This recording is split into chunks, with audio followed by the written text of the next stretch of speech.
Pemilu Kada Kota Kupang tahun 2024. Muka lama head to head lagi. Jeffrey Riwu Korif versus Jonas Salean Jilid 3.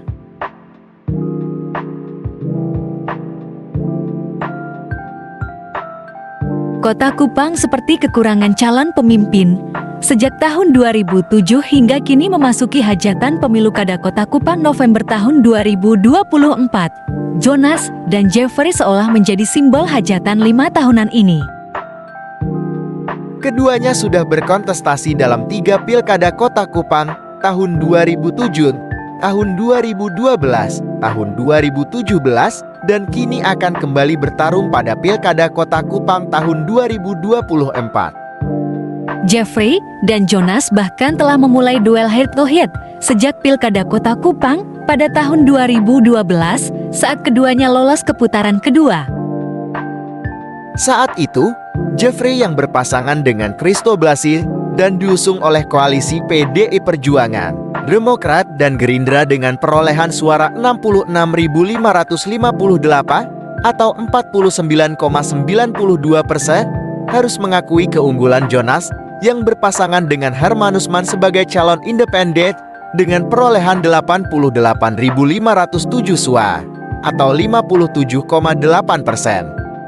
Hal sebaliknya terjadi pada Pilkada Kota Kupang tahun 2017 ketika Pilkada Kota Kupang hanya diikuti oleh 2 pasangan calon di mana Jeffrey yang berpasangan dengan Hermanus Mann dan diusung koalisi Demokrat, PAN, P3, PKS, Gerindra, dan Perindo unggul 87.160 suara atau 52,86% atas pasangan Jonas dan Nico Frans yang diusung Golkar, PDIP, Nasdem, PKB, dan Hanura dengan 77.730 suara atau 47,14%. Menuju November tahun 2024, kedua musuh bebuyutan dalam pilkada ini sudah ambil ancang-ancang untuk kembali bertarung.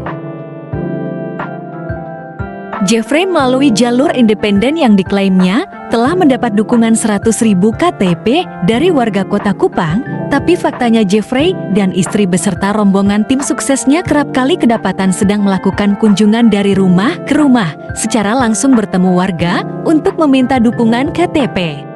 Walaupun kenyataan saat menjabat beliau sulit untuk ditemui langsung oleh masyarakat.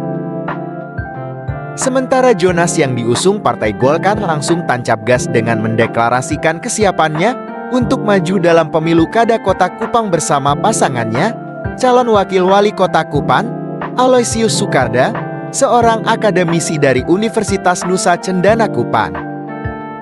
Mantan wali kota Kupang periode tahun 2012 sampai tahun 2016 ini merasa masih mempunyai peluang sebab ia masih mendapat kepercayaan warga kota Kupang untuk duduk sebagai salah satu anggota DPR di Provinsi NTT dari Dapil Kota Kupang pada periode tahun 2019 sampai tahun 2024 dan kembali terpilih menduduki kursi yang sama pada perhelatan pemilu legislatif Februari tahun 2024 lalu. Walaupun suara yang dijadikan patokan oleh Jonas untuk duduk pada periode kedua sebagai wakil rakyat mengalami penurunan yang cukup drastis.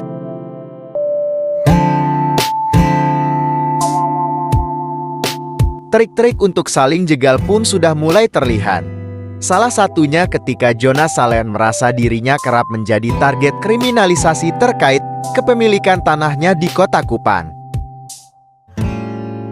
Sementara itu, Jeffrey merasa dirinya digembosi oleh Partai Demokrat ketika kalah dalam pemilihan Ketua DPD Demokrat NTT pada tahun 2022 lalu, yang menyebabkan dirinya harus mencari partai lain untuk digunakan sebagai kendaraan politiknya.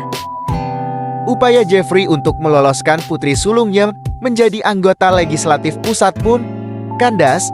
Ia hanya berhasil meloloskan sang istri untuk mendapatkan kursi terakhir sebagai anggota DPD setelah unggul tipis atas pendatang baru El Asamau yang harus rela tersingkir di saat-saat akhir perhitungan suara. Jeffrey, yang juga adalah ketua tim pemenangan Ganjar Mahfud di NTT dari Partai Perindo, juga gagal menggolkan Partai Perindo dan PKN dalam pemilihan legislatif Pada Februari tahun 2024 lalu, karena Perindo hanya mendapatkan 1 kursi dan PKN malah tidak mendapatkan satupun kursi di DPR di Kota Kupang. Konstelasi politik pemilihan wali kota dan wakil wali kota Kupang periode tahun 2024 sampai tahun 2029 semakin memanas. Apakah masyarakat akan kembali harus membuat pilihan hanya untuk Jeffrey dan Jonas saja? Kita tunggu tanggal mainnya di bulan November tahun 2024 mendatang. Apa pendapat Anda? Tuliskan pada kolom komentar.